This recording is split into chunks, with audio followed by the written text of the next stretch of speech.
Um, Hi, so I'm Silona Bonewald, and I think the key word for doing a lot of the tune hopper stuff has been pivoting, and pivoting often. In fact, it was born from me helping. I had basically, I used to work in the gaming industry, and I was a large-scale systems architect. In fact, I did some of the database systems behind some of the massively multiplayer online game worlds. And my friends kept telling me, there's this young guy, you have to meet him, he's got a great gaming idea. And I'm like, yeah, everybody does. So I wasn't interested in meeting him, and I put him off for a really long time. And then finally I met with him, and it was like, oh, wow, this is a really neat gaming idea.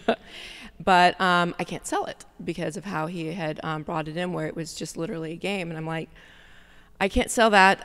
Can we break it into several different small apps and sell those? And he was like, yes. And so, and then I was like, and then I also had some longer term visions that I'll talk about in the later. But so that's what we then started focusing on, was doing these small apps. And it's basically what TuneHopper is right now, is the small app that teaches one aspect of music theory. We actually have scoped out 8 other apps that also teach music theory. But we were able to first raise a certain amount of seed funding to go in and do the very first app. However, while doing it, things were changing really rapidly in the marketplace, in the app stores, as most of y'all probably know. And so we had to change often in regards to what we did. And we did a number of things wrong. Probably the biggest one is when I started, I was very overcommitted.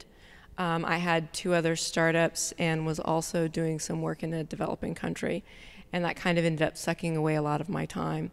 And so some mistakes were made in regards to programming hires. And so that hurt. And then, but then basically I went and convinced friends of mine to work for me again, and that fixed it. and then also did some things incorrectly in regards to marketing for the App Store, because at first it was such a huge land grab. And so the whole thing that I did at the beginning was free, which later, looking back, I shouldn't have done that. Because at that point, going and getting so many downloads didn't actually help transition people into the paid purchases. So I had like 150,000 downloads, but it ended up being like $400. So it's kind of like, all right, that doesn't work exactly either.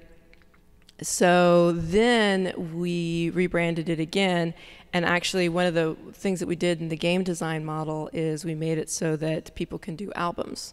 And so you can actually go in and do an album and sell an album. And so then we started talking with like the VP of Rhino Records and a whole bunch of different famous people and things of that nature. And then we like wham right into the wall of licensing in the music industry, which is so ass backwards, it's ridiculous. And so then we were like, okay, well, piano teachers love us. So then we, again, went into another direction, and then again ran into a wall of how school districts are done and things of that nature. And so then I went and took a job with the Gates Foundation for a little while, doing basically finding out exactly what that market looks like. And now I'm in the middle of a really large change after doing that, where while I was doing all this, I worked in the gaming industry for a long time, so I kept having friends coming going, I have this educational app. I have this educational app. I have this educational app. And so now I'm talking with some very large personalities about doing an educational app store for children. And so that's actually what I'm soliciting funding on now. And so I'm talking with some large foundations, some large names, and some things of that nature, where basically this little app needs to have a home. And I know what a really cool home for that app would look like, and it's not the Apple App Store. So going through and creating what application developers need, especially if they're creating something educational.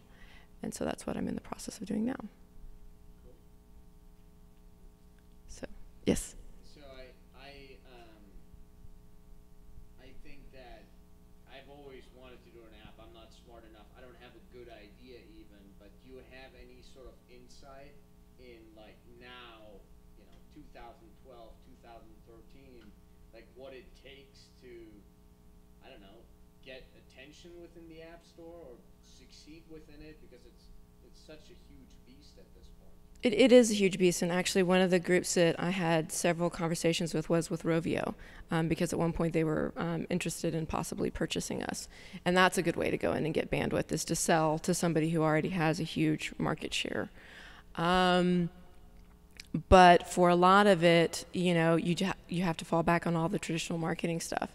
And so it was like, when I first started, it was such this interesting environment, you know, where you could like go and do stuff for a little for free. And like I watched several of my friends really succeed at it.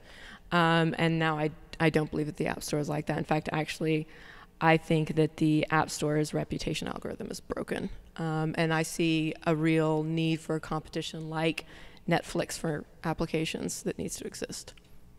So that's my problem, is that I went and looked at it and looked at the algorithms and go, this is gross. And I'm like, are they going to change it? No, they're not going to change it. Okay, you know, what are some of the other ones? So, yeah. Yes? As you pivot into the different spaces that you pivoted into, Mm-hmm. what was your motivation to pivot into those spaces? And how did you make your contacts that you mentioned? So I think you said you got contacted by Rovio to be bought out, or Mm-hmm. other larger names that you have. How did you make those contacts in these spaces that seem completely unrelated? His question was about how did I decide to do these different pivots and how did I make those contacts. One of the reasons why I've recently decided to go large again is basically of the whole aspect of do it, you know. And I know big games. And that's what I know how to do. I'm a large-scale systems architect. And to me, you know, when I came over to this thing, it was just like, really, you're going to be that difficult about 100K? Really? You know, because I was used to, you know, $3-4 million projects. And so a lot of my different pivots actually ended up being because of market opportunities, because of my social network. And so it's like, okay, I can get in and I can talk to, you know, these certain famous individuals. And then after conversations with them, you know, can we actually negotiate this or not? And for a fair number of it, no, we couldn't. Basically because of the model being broken in of itself.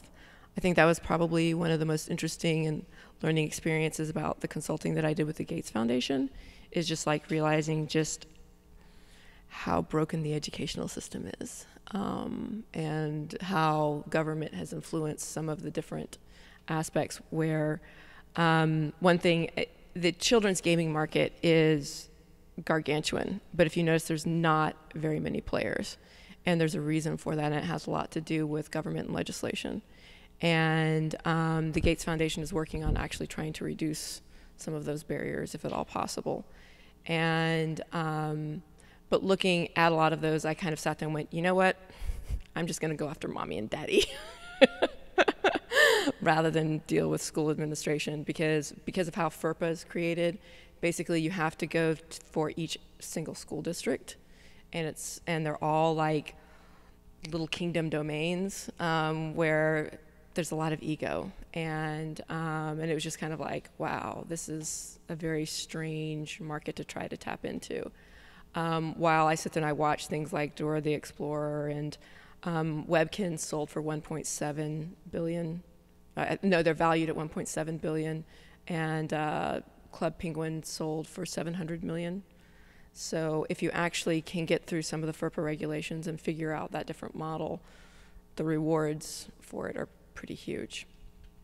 So I decided, I'm going to go back to that rather than doing the smaller apps. So.